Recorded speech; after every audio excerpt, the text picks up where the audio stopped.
Hello friends, good morning. स्वागत है आप सबका हमारे यूट्यूब चैनल लर्नर्स क्लासेस में। हम एनालिसिस कर रहे थे घटना चक्र पूर्वावलोकन इकोनॉमिक्स 2023 एडिशन को। तो चलिए शुरू करते हैं। इससे पहले फ्रेंड्स आपसे रिक्वेस्ट है, यदि आप चैनल पर पहली बार हैं तो प्लीज़ चैनल को सब्सक्राइब कर लीजिएगा, वीडियो को लाइक कर दीजिएगा एंड शेयर करिए। और जो भी आपके सजेशन हो उसे कमेंट बॉक्स में ज़रूर बताइएगा।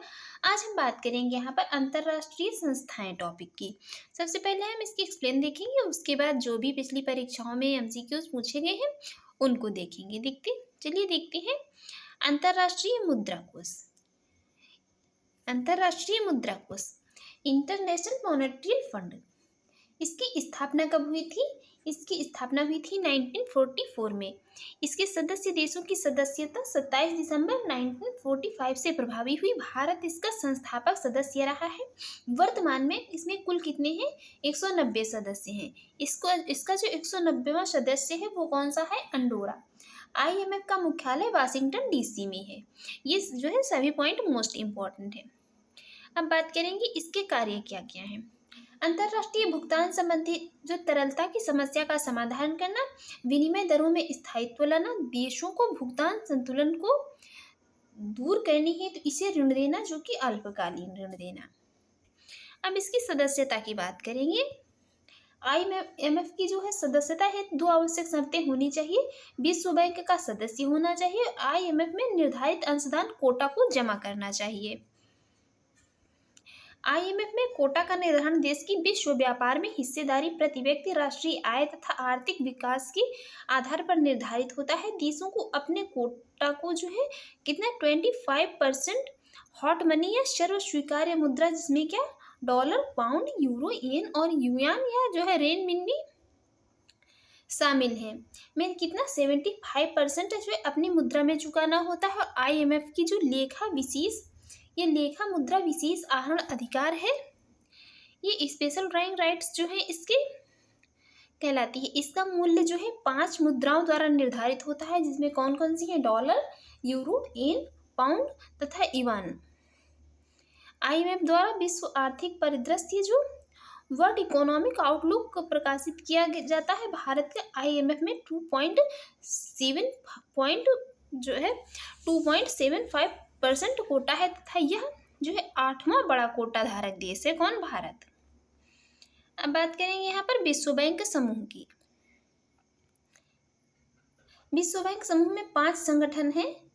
पहला है अंतर्राष्ट्रीय पुनर्निर्माण एवं विकास बैंक। इसकी स्थापना हुई थी कब? 1944 में। इसके कार्य हैं विकास एवं पुनर्निर्माण हेतु जो है ऋण प्रदान करना।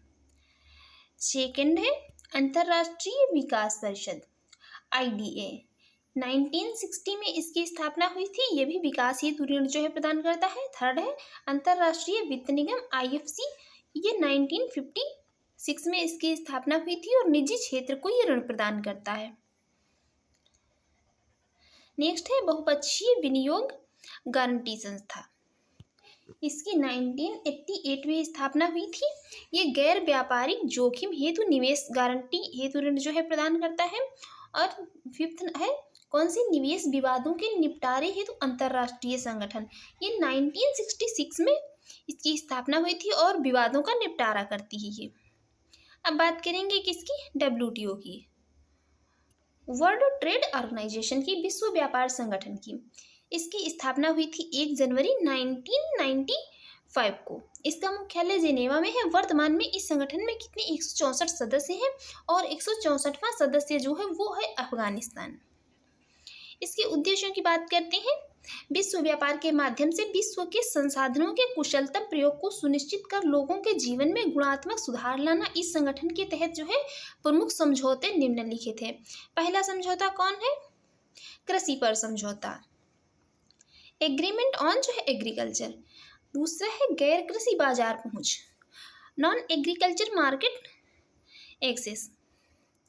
थर्ड है सेवाओं के व्यापार पर सामान्य समझौता, general agreement on trade in service में बौद्धिक संपदा से जो है ये संबंधित व्यापार। नेक्स्ट बात करेंगे, नेक्स्ट पॉइंट है green box, blue box amber box तथा रेड बॉक्स सब्सिडी की मदें हैं। ग्रीन बॉक्स एवं ब्लू बॉक्स में आने वाली मदों पर सब्सिडी की अनुमति है, जबकि रेड बॉक्स वाली मदों पर जो है सब्सिडी समाप्त की जा चुकी है। एम्बर बॉक्स सब्सिडी को भी चरणबद्ध रूप से जो है समाप्त करना है। अब बात करेंगे बौद्धिक संपदा के अंतर्गत आते हैं क्या, तो ये आते हैं पेटेंट जो कि औद्योगिक उत्पादों पर अधिकार, कॉपीराइट जो अभौतिक रचनाओं जैसे संगीत, पुस्तक आदि पर, भौगोलिक संकेतक जो क्या किसी विशेष जो है किसी विशेष स्थान के उत्पाद से, जैसे कि बनारसी साड़ियाँ या जो है मिथिला मखाना जो कि बिहार का है, इनको जीआई टैग सब दिए गए हैं। तो ये भौगोलिक संकेतक ये किसी विशेष एक स्थान के किसी विशेष उत्पाद को दिए जाते हैं। नेक्स्ट है ट्रेडमार्क जो कि व्यापारिक चिन्ह, ये सभी क्या है बौद्धिक संपदा के अंतर्गत आती हैं। ये भौगोलिक जो जीआई टैग है ये भी बौद्धिक संपदा के अंतर्गत आता है। अब बात करेंगे हैं हम इसकी एमसीक्यूज की जो कि पिछली परीक्षाओं में पूछे गए हैं।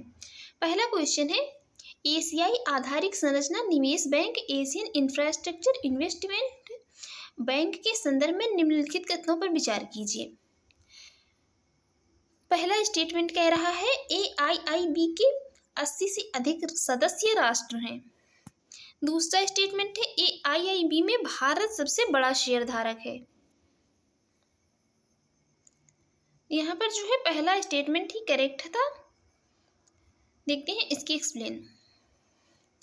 वर्ष 2016 में 57 संस्थापक सदस्यों जिसमें 37 क्षेत्रीय एवं 20 गैर क्षेत्रीय द्वारा परिचालित एशियाई आधारिक संरचना निवेश बैंक एक बहुपक्षीय विकास बैंक है जिसका मुख्यालय बीजिंग में है। वैश्विक स्तर पर मार्च 2023 तक इस बैंक ने 100 जो है 100 अनुमोदित सदस्य जिसमें कि 90 अनुमोदित सदस्य जिसमें 92 सदस्य जो कि 47 क्षेत्रीय तथा 45 जो है गैर क्षेत्रीय हैं एवं कितने 14 प्रोस्पेक्टिव सदस्य हैं। AIIB ने जनवरी 2016 में कार्य संचालन प्रारंभ किया था जिसमें एशिया के देशों के साथ अन्य महाद्वीपों के साथ यथा जो कि ऑस्ट्रिया, कनाडा, मिस्र, France, Ethiopia, United kingdom, Germany आदि भी शामिल है। AIIB में सबसे बड़ा शेयरधारक कौन है, वो चीन है। उसके बाद भारत का स्थान है। देखते हैं नेक्स्ट क्वेश्चन है यूनेस्को की तत्वाधान में सामाजिक विकास पर प्रथम विश्व शिखर सम्मेलन कहाँ पर आयोजित किया गया था। ये आयोजित किया गया था कहाँ पर, ये कोपनहेगन में आयोजित किया गया था। नेक्स्ट क्वेश्चन है विश्व बैंक के कितने सदस्य देश हैं। ये कितने सदस्य देश थे, जब ये क्वेश्चन पूछा गया था तब 189 सदस्य देश थे। अब देखते हैं वर्तमान में इसमें कितने हैं। इसमें 2016 में भी जो है कितने नौरू जो है इसको 189वां सदस्य देश बना था। वर्तमान में विश्व बैंक के जो है 189 सदस्य देश है।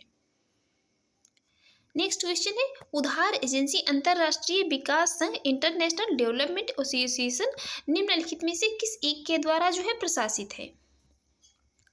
ये देखते हैं किसके द्वारा प्रशासित है। ये प्रशासित है किसके द्वारा, ये प्रशासित है अंतरराष्ट्रीय पुनर्निर्माण और विकास बैंक के द्वारा, इंटरनेशनल बैंक फॉर जो है रिकंस्ट्रक्शन एंड डेवलपमेंट के द्वारा। देखते हैं नेक्स्ट क्वेश्चन है इसकी एक्सप्लेन देख लेते हैं पहले। वर्ष 1960 में स्थापित जो है आधार एजेंसी राष्ट्रीय अंतरराष्ट्रीय विकास संघ इंटरनेशनल डेवलपमेंट एसोसिएशन अंतरराष्ट्रीय पुनर्निर्माण और विकास बैंक वर्ल्ड बैंक जो है कि द्वारा प्रशासित है। इसे विश्व बैंक की रियायती ऋण देने वाली खिड़की अर्थात जो है उदार ऋण खिड़की भी कहा जाता है, सॉफ्ट लोन विंडो भी इसे कहा जाता है।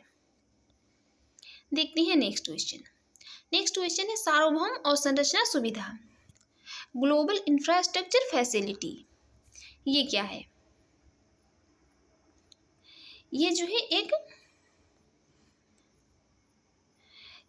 गैर सरकारी क्षेत्रक और संस्थागत निवेशकों की पूंजी का संग्रहण कर सकने के लिए विश्व बैंक का सहयोग है जो जटिल अवसंरचना सरकारी गैर सरकारी भागीदारियों की तैयारी पर संरचना निर्माण को क्या है सुकर बनाता है। देखते हैं इसकी एक्सप्लेन। उभरते हुए बाजारों तथा विकासशील अर्थव्यवस्थाओं में अवसंरचना संबंधी परियोजनाओं को सक्षम बनाने के उद्देश्य से विश्व बैंक द्वारा सार्वभौम अवसंरचना सुविधा केंद्र स्थापित किया गया है। यह सरकारी निजी भागीदारियों तथा वाणिज्यिक व्यवहार तक की जो है सामर्थ्य वाली परियोजनाओं पर केंद्रित है। इसमें सितंबर 2014 में अंतर्राष्ट्रीय पुनर्निर्माण और विकास बैंक ने अपने अधिशेष में कितने $15 मिलियन सार्वभौम अवसंरचना सुविधा केंद्र में प्रारंभिक मूल पूंजी के रूप में जो है अंतरित करने का अनुमोदन किया गया था। देखते हैं नेक्स्ट क्वेश्चन। नेक्स्ट क्वेश्चन है, वर्ल्ड डेवलपमेंट रिपोर्ट एक वार्षिक प्रकाशन है। वर्ल्ड डेवलपमेंट रिपोर्ट जो है ये एक वार्षिक प्रकाशन किसका है? तो ये अंतर्राष्ट्रीय पुनर्निर्माण एवं विकास बैंक का ही जो है ये एक वार्षिक प्रकाशन है।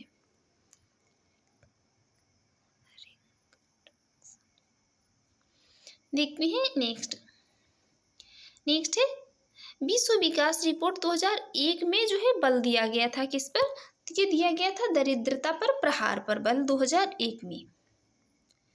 हम बात करेंगे यहाँ पर 2023 में जो है इसमें किस पर बल दिया गया है? वर्ष 2021 के जो है वर्ल्ड डेवलपमेंट रिपोर्ट का मूल विषय क्या था? इसका मूल विषय था डाटा फॉर बेटर लाइव्स, बेहतर जीवन हेतु आंकड़े। वर्ष 2022 के वर्ल्ड डेवलपमेंट रिपोर्ट का मूल विषय था finance for an equitable recovery, जबकि वर्ष 2023 की जो विश्व विकास रिपोर्ट थी इसका मुख्य विषय था क्या? माइग्रेंट्स, रिफ्यूजीज एंड जो है सोसाइटीज। ये 2023 का याद रखिए, पूछा जा सकता है।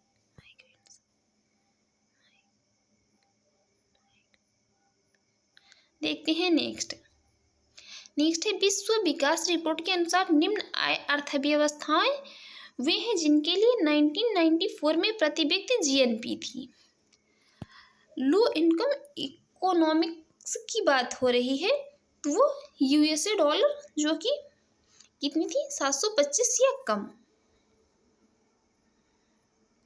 विश्व विकास रिपोर्ट ने वर्ष 1994 में ऐसी अर्थव्यवस्थाओं को निम्न आय अर्थव्यवस्था के रूप में वर्गीकृत किया जिनकी प्रति व्यक्ति आय जो कितनी थी? 725 अमेरिकी डॉलर या उससे कम थी। वर्तमान में विश्व बैंक द्वारा प्रत्येक वर्ष 1 जुलाई को अर्थव्यवस्था का वर्गीकरण प्रति व्यक्ति जीएनपी के आधार पर जो है अपडेट किया जाता है। देखते हैं नेक्स्ट क्वेश्चन, इसकी जो है एक्सप्लेन देख लेते हैं। निम्न आय जो है लो इनकम, तो ये जीएनपी के आधार पर 2021 का कितना है? $1085 या इससे कम। उसके बाद निम्न मध्यम आय अर्थव्यवस्थाएं जो है लोअर मिडिल इनकम में किसको रखा, कितने डॉलर को रखा गया? तो इसमें $1086 से लेकर $4255 तक को रखा गया है। और उच्च मध्यम आय वाली अर्थव्यवस्थाएं हैं तो उसमें $4256 से लेकर $13,205 तक रखा गया। उच्च आय अर्थव्यवस्थाएं हैं जो, तो उसमें कितने डॉलर रखा गया है? वो मानी गई है $13,205 से जो अधिक की हैं। देखते हैं नेक्स्ट क्वेश्चन है विश्व विकास रिपोर्ट 2000 के अनुसार प्रति व्यक्ति उच्चतम आय है, तो ये कहाँ थी? लग्जमबर्ग में। प्रश्नकाल में हम बात करेंगे यहाँ पर करंट की। विश्व बैंक द्वारा जारी विश्व जो विकास संकेतक के अनुसार वर्ष 2021 में पीपी के आधार पर सर्वाधिक प्रति व्यक्ति आय वाला देश कौन था? रहा था बरमूडा, जिसकी आय कितनी थी? इसकी आय थी $91,950। नेक्स्ट क्वेश्चन है निम्नलिखित में से कौन सा एक विश्व बैंक की कारोबार सुगमता सूचकांक ईज ऑफ डूइंग बिजनेस का उप सूचकांक नहीं है? तो ये कानून और व्यवस्था बनाए रखना, बाकी ये करों का भुगतान करना, संपत्ति का पंजीकरण कराना और निर्माण परमिट संबंधी कार्य करना, ये सभी हैं। देखते हैं इसकी एक्सप्लेन। विश्व बैंक का कारोबार सुगमता सूचकांक ease of doing business index, तो ये कौन कौन से हैं इसमें? व्यवसाय प्रारंभ करना, निर्माण परमिट संबंधी कार्य करना, विद्युत प्राप्त करना, संपत्ति का पंजीकरण कराना, अल्पसंख्यक निवेशकों का संरक्षण करना, ऋण प्राप्त करना, करों का भुगतान करना, सीमाओं के पार व्यापार करना, अनुबंधों का लागू करना, ऋण शोधन अक्षमता का समाधान करना और श्रम बाजार का विनियमन करना। देखते हैं नेक्स्ट क्वेश्चन। नेक्स्ट क्वेश्चन है 31 अक्टूबर 2017 को विश्व बैंक द्वारा प्रकाशित कारोबार सुगमता रिपोर्ट में भारत को किस स्थान पर रखा गया था? तो तब भारत को इसमें 100 स्थान पर रखा गया था। हम देखते हैं इसमें जो है ये डूइंग बिजनेस 2020 में 14 रैंकों की छलांग लगाते हुए 190 देशों की सूची में भारत जो 63 रैंक पर पहुंच गया था। सितंबर 2021 में विश्व बैंक द्वारा जो है ease of doing business report को जारी न करने की घोषणा की गई है 2021 से। देखते हैं नेक्स्ट क्वेश्चन है व्यापार करने की सुविधा का सूचकांक। Ease of doing business index में भारत की रैंकिंग समाचार पत्रों में कभी कभी दिखती है। निम्नलिखित में से किसने इस पर रैंकिंग की घोषणा की है? तो ये की है किसने? विश्व बैंक ने, वर्ल्ड बैंक ने।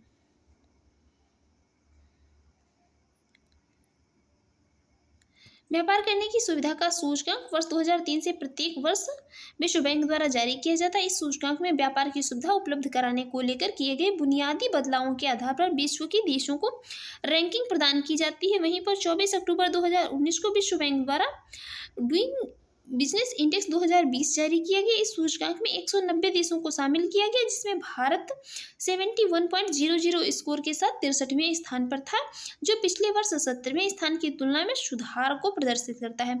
इस वर्ष के सूचकांक में न्यूजीलैंड, सिंगापुर तथा हांगकांग जो है फर्स्ट, सेकेंड और थर्ड पर रहे हैं। वर्ष 2021 में विश्व बैंक द्वारा क्या है, ease of doing business report को न जारी करने की घोषणा कर दी गई। देखते हैं नेक्स्ट, विश्व व्यापार करने की सुविधा सूचकांक कौन बनाता है एवं प्रकाशित करता है? तो ये कौन करता है? विश्व बैंक समूह। इसको हम अभी एक्सप्लेन कर चुके हैं। देखते हैं नेक्स्ट क्वेश्चन है विश्व बैंक की ease of doing business report के संदर्भ में निम्नलिखित कथनों में से कौन सा कथन जो है सही है? दो स्टेटमेंट दिए हैं ईज ऑफ डूइंग बिजनेस किस रिपोर्ट के संदर्भ में। पहला स्टेटमेंट कह रहा है ease of doing business report 2020 में भारत का 63 स्थान था। बात बिल्कुल सही है। वर्ष 2019 में ease of doing business report में भारत का 77वां स्थान था। यह भी सही है, इसलिए राइट आंसर हो जाएगा यहाँ पर ऑप्शन सी। इसको भी जो है हम अभी एक्सप्लेन कर चुके हैं। देखते हैं नेक्स्ट क्वेश्चन है व्यवसाय करने की सरलता पर 2020 की रिपोर्ट के अनुसार भारत ने अपने क्रम में सुधार किया है, जो कि विगत वर्ष के 77वें से 63वां स्थान है।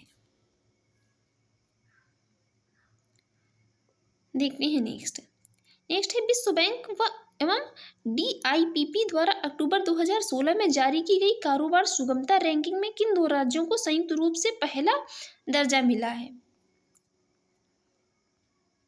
तो ये किनको मिला है? ये मिला आंध्र प्रदेश एवं तेलंगाना को। हम बात करेंगे यहाँ पर करंट की, हम बात करेंगे 2022 की।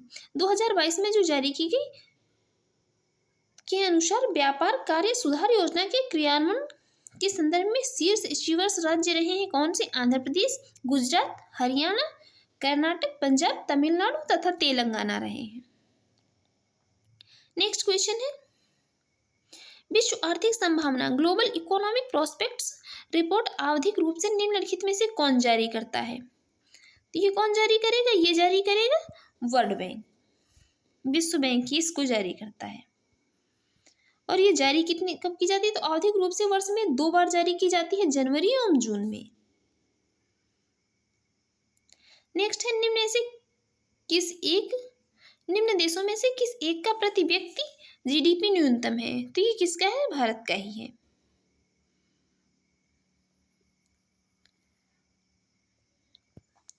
चीन का कितना है? बात हो रही है GDP की, यहाँ पर हो रही है GNP की। चीन का कितना है? चीन का है $11,880। श्रीलंका का है कितना? $4,030।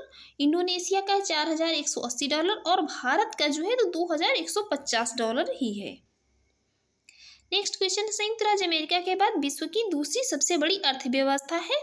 तो संयुक्त राज्य अमेरिका के बाद जो है चीन है, ये चीन की है। हम बात करेंगे कब की? करंट की।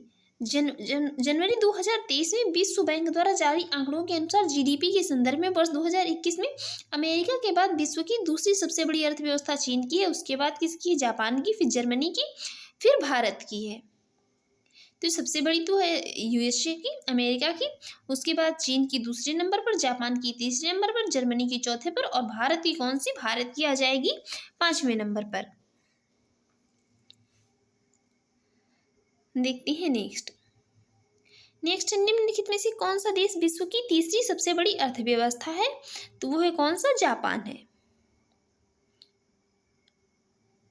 और भारत कौन सी है, भारत की है 5वीं।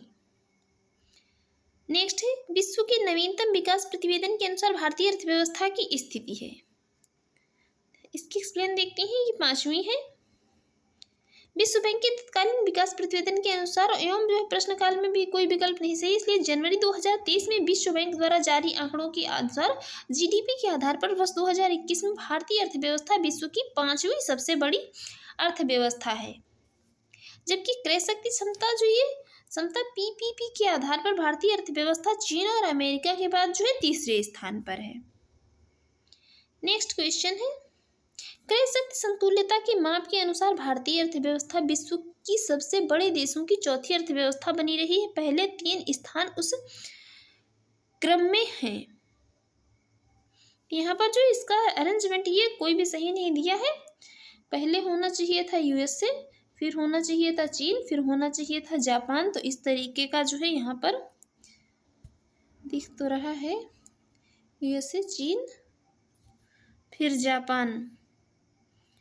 राइट आंसर जो है यहाँ पर देखते हैं डी हो सकता है। लेकिन विश्व बैंक की 4 बड़ी अर्थव्यवस्थाएं हैं, यूएसए, चीन, जापान, भारत। जबकि वर्तमान में पीपी के संदर्भ में भारत विश्व की तीसरी सबसे बड़ी अर्थव्यवस्था है। जनवरी 2023 में विश्व बैंक द्वारा जारी आंकड़ों के अनुसार वर्ष 2021 की जीडीपी के आधार पर यूएसए, चीन, जापान, जर्मनी और भारत, इनका ये सही अरेंजमेंट है। पीपीपी रेटिंग के आधार पर विश्व में भारतीय अर्थव्यवस्था का स्थान रहा है। तो ये कौन सा रहा है, ये रहा है तीसरा। नेक्स्ट देखते हैं, नेक्स्ट क्वेश्चन है, निम्नलिखित कथनों पर विचार कीजिए। 2 स्टेटमेंट दिए। पहला स्टेटमेंट कह रहा है क्रय शक्ति समता, purchasing power parity, PPP, purchasing power parity, विनिमय दरों की गणना विभिन्न देशों से में एक समान वस्तुओं और सेवाओं के मूल्यों की तुलना कर की जाती है। तो ये स्टेटमेंट जो है करेक्ट है। सेकंड स्टेटमेंट कह रहा है परचेजिंग पावर पैरिटी, डॉलर के संदर्भ में भारत विश्व की 6ठी सबसे बड़ी अर्थव्यवस्था है। तो ये 6ठी की कहीं बात नहीं हो रही, ये स्टेटमेंट इनकरेक्ट है। पहला राइट आंसर हो जाएगा ऑप्शन ए। भारत जो है ये पीपी के आधार पर जो कौन सी तीसरी सबसे बड़ी अर्थव्यवस्था है। देखते हैं नेक्स्ट। नेक्स्ट है अमेरिका आधारित थिंक टैंक जनसंख्या समीक्षा रिपोर्ट 2020 के अनुसार निम्नलिखित में से कौन से कथन जो है सही है? पहला स्टेटमेंट कह रहा है भारत की जीडीपी 2019 में रुपये 209 लाख करोड़ थी। ये स्टेटमेंट करेक्ट है। सेकेंड स्टेटमेंट कह रहा है भारत दुनिया की 5वीं सबसे बड़ी अर्थव्यवस्था के रूप में उभरा है। बिल्कुल सही बात है। थर्ड स्टेटमेंट कह रहा है भारत ने ब्रिटेन और फ्रांस जैसे देशों को पीछे छोड़ दिया है। बिल्कुल छोड़ दिया है, राइट आंसर हो जाएगा। इसलिए देखते हैं यहाँ पर ऑप्शन डी। ये जो है हम सभी एक्सप्लेन कर चुके हैं। विश्व का 5वां सबसे बड़ा देश है जीडीपी के संदर्भ में भारत। देखते हैं नेक्स्ट क्वेश्चन। नेक्स्ट क्वेश्चन है विश्व बैंक की विश्व विकास रिपोर्ट 2008 के अनुसार निम्न देशों को उनकी अर्थव्यवस्थाओं के आकार के अवरोही क्रम में व्यवस्थित कर बताइए कि निम्न में से कौन सही क्रम है। यहाँ पर इसका जो है सही अरेंजमेंट यही, यूएसए, चीन, यूके और फिर भारत। जनवरी 2023 में विश्व बैंक द्वारा जो आंकड़े जारी किए गए उसमें विश्व की 5 बड़ी अर्थव्यवस्थाएं हैं, जिसमें यूएसए, फिर चीन, फिर जापान, फिर जर्मनी और फिर भारत। और जो है क्रय शक्ति क्षमता के आधार पर चीन, यूएसए, फिर भारत तीसरी है। और यहाँ पर जो है ये जीडीपी के आधार पर 5वीं है, याद रखिए। नेक्स्ट है भारत 5 ट्रिलियन डॉलर अर्थव्यवस्था का लक्ष्य कब तक प्राप्त कर लेने का लक्ष्य रखा गया है। तो ये रखा गया है कब तक, 2024 तक।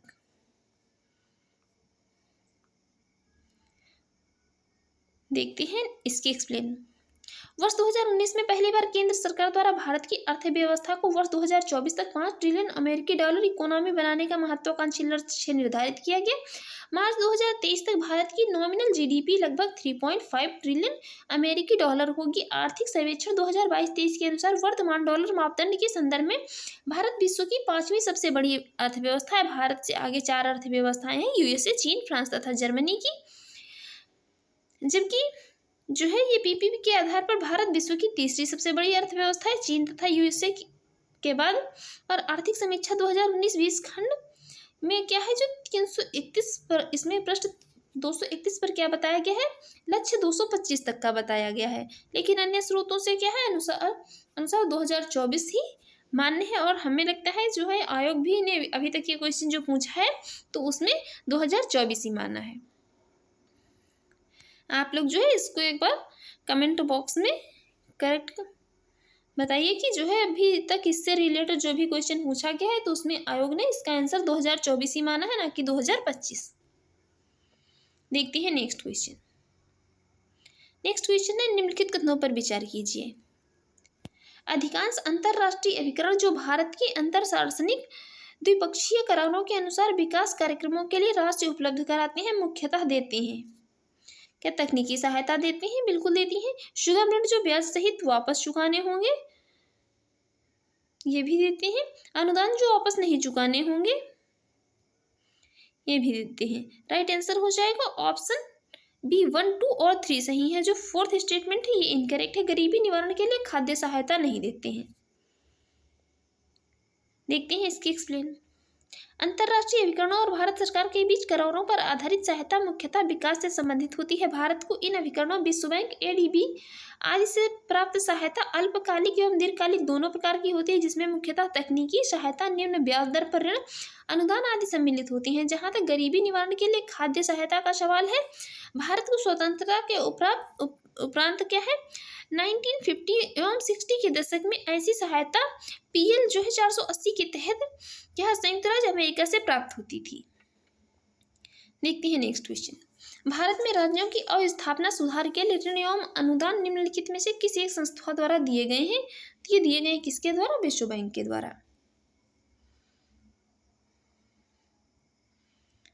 देखते हैं इसकी एक्सप्लेन। विश्व बैंक ने भारत को विशिष्ट आर्थिक सहायता उपलब्ध कराने हेतु वर्ष 1958 में भारत सहायता क्लब की स्थापना की थी। कालांतर में जिसका नाम परिवर्तित करके भारत विकास मंच कर दिया गया है।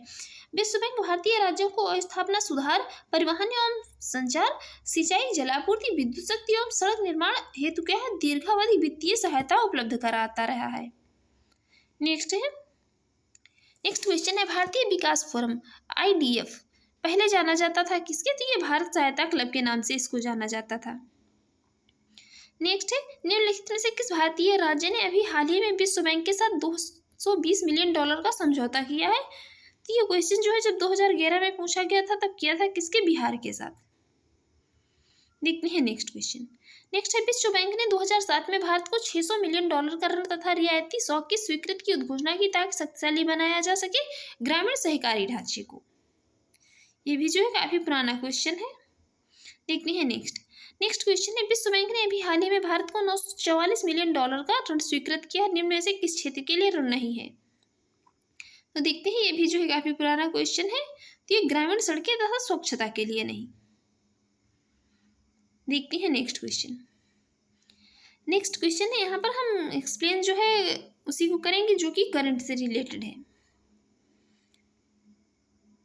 विश्व बैंक से ऋण के रूप में सहायता से ICAR द्वारा राष्ट्रीय कृषि अभिनव परिवर्तन परियोजना चलाई जा रही है। इसके कितने घटक हैं?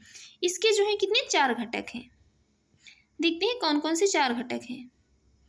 इसको 26 जुलाई 2006 को जो है क्या है इसका शुभारंभ किया गया और इसके 4 घटक हैं। उभरती हुई कृषि नवोन्मेष व्यवस्था में एक उत्प्रेरक के रूप में ICAR की भूमिका को सुदृढ़ करना, उपभोक्ता प्रणाली के लिए कृषि उत्पादन में शोध, सतत ग्रामीण आजीविका सुरक्षा पर शोध और कृषि विज्ञान में बुनियादी एवं सामरिक शोध। देखते हैं नेक्स्ट क्वेश्चन है, हरा सूचकांक विकसित किया गया है। तो ये किसके द्वारा? ये विश्व बैंक के द्वारा विकसित किया गया है। इंपॉर्टेंट क्वेश्चन है हरा सूचकांक, ग्रीन इंडेक्स। इसमें उभरती हुई अर्थव्यवस्थाओं में व्यापार करने वाली कंपनियों की कार्बन दक्षता जो है कार्बन इफिशियंसी के संदर्भ में निवेशकों को विज्ञ कराने हेतु विकास बैंक ने ग्रीन इंडेक्स नामक एक पर्यावरण अनुकूल स्टॉक मार्केट इंडेक्स विकसित किया है।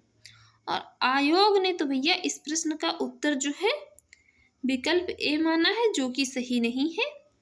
तो भैया जो आयोग कहेगा वही हम भी कहेंगे। आप लोग भी संयुक्त राष्ट्र पर्यावरण कार्यक्रम द्वारा ही मान लीजिए, ना कि विश्व बैंक के द्वारा, क्योंकि हो सकता है आयोग जो है फिर से यही वाला मान ले। देखते हैं नेक्स्ट क्वेश्चन, क्योंकि जो आयोग कहेगा वही हम भी कहेंगे।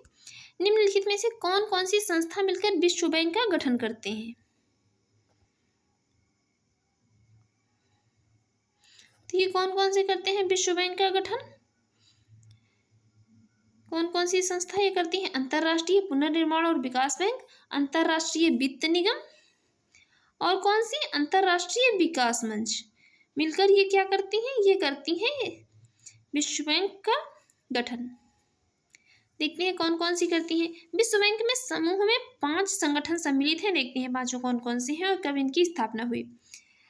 IBRD अंतर्राष्ट्रीय पुनर्निर्माण एवं विकास बैंक 1944 में, अंतर्राष्ट्रीय विकास परिषद 1960 में, अंतर्राष्ट्रीय वित्त निगम ये 1956 में, बहुपक्षीय निवेश गारंटी एजेंसी ये 1988 में, निवेश संबंधी विवादों के निपटारे हेतु अंतर्राष्ट्रीय केंद्र तो ये 1966 में। ये 5 जो संगठन है मिलकर क्या करते हैं? वर्ल्ड बैंक ग्रुप की क्या है? स्थापना करते हैं। नेक्स्ट क्वेश्चन, बहुपक्षीय विनियोग गारंटी अभिकरण संबंधित है मीगा, ये संबंधित है विश्व बैंक समूह से। नेक्स्ट क्वेश्चन है, वर्ल्ड बैंक की स्थापना हुई थी 1944 में और इसका मुख्यालय है वाशिंगटन DC में। ये 1945 से प्रभावी हुआ था। विश्व बैंक का मुख्यालय है वाशिंगटन DC में।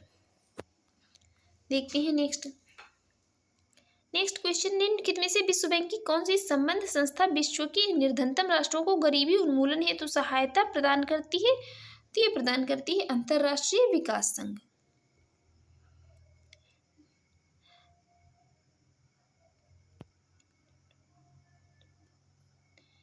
अंतर्राष्ट्रीय विकास संघ इंडियन डेवलपमेंट एसोसिएशन की स्थापना 24 दिसंबर 1962 के उदार शर्तों पर ऋण देने के उद्देश्य से विश्व बैंक की एक पूरक इकाई के रूप में हुई थी। इसका प्रमुख कार्य विश्व के निर्धनतम देशों को गरीबी और असमानता में कमी लाने, आर्थिक विकास को बढ़ाने तथा लोगों के जीवन स्तर में सुधार लाने वाले कार्यक्रम हेतु ऋण एवं अनुदान देना है। नेक्स्ट क्वेश्चन है,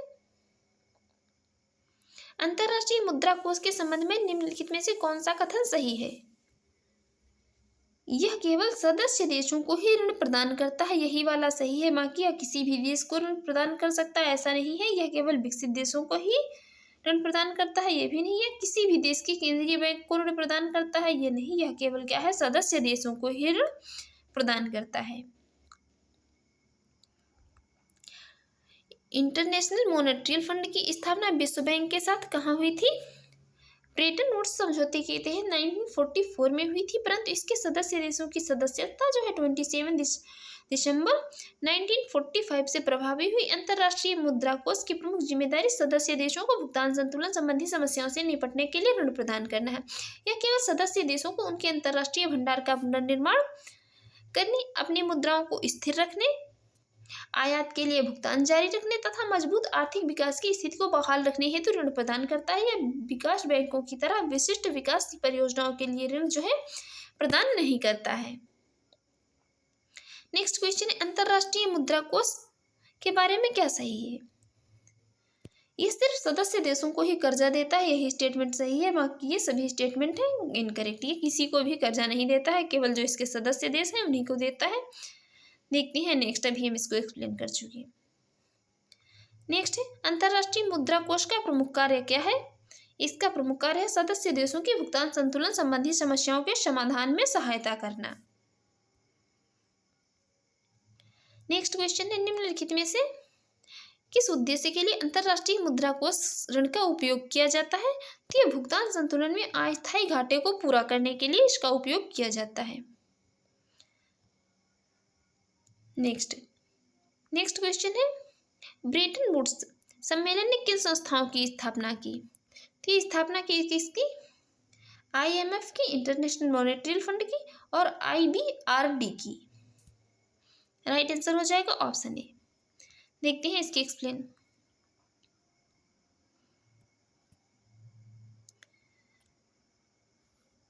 IMF और IBRD की स्थापना अमेरिका के ब्रेटन वुड्स में एक समझौते के अंतर्गत 1944 में हुई थी। दोनों की स्थापना ब्रेटन वुड्स के तहत हुई थी, इसलिए दोनों ने ब्रेटन वुड्स जुड़वा तथा वाशिंगटन में स्थित होने के कारण वाशिंगटन जुड़वा के रूप में भी इन्हें जाना जाता है। नेक्स्ट क्वेश्चन, निम्न में से कौन सी संस्था ब्रेटन वुड्स संस्थानों से संबंधित नहीं है? तो यहाँ पर जो है कौन सी संबंधित नहीं है पूछ रहा है, तो अंतरराष्ट्रीय मुद्रा कोष जो है संबंधित है।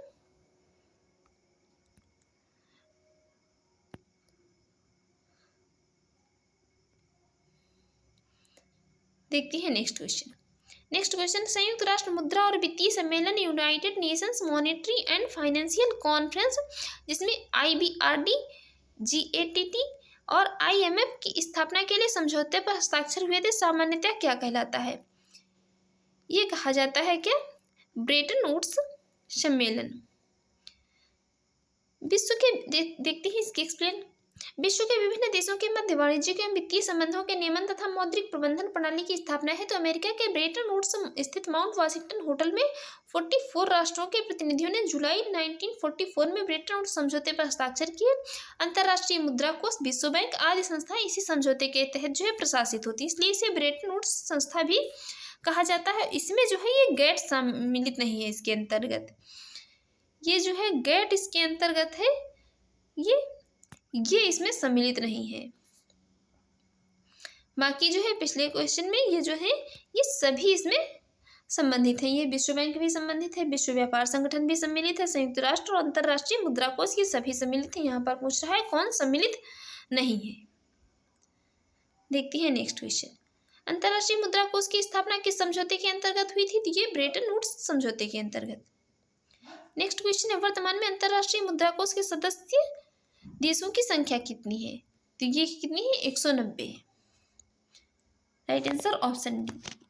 तो फ्रेंड्स, आपको हमारी ये इकोनॉमिक्स की क्लास अच्छी लगी और आपके एग्जाम के लिए यूजफुल रही हो तो आप हमारे यूट्यूब चैनल पर पहली बार है तो प्लीज़ चैनल को सब्सक्राइब कर लीजिएगा, वीडियो को लाइक कर दीजिएगा एंड शेयर करिए, और जो भी आपके सजेशन उसे कमेंट बॉक्स में जरूर बताइएगा। वीडियो की PDF वीडियो के डिस्क्रिप्शन बॉक्स में दे दी कि वहाँ पर जाकर आप इसकी PDF डाउनलोड कर सकते हैं। Thanks for watching.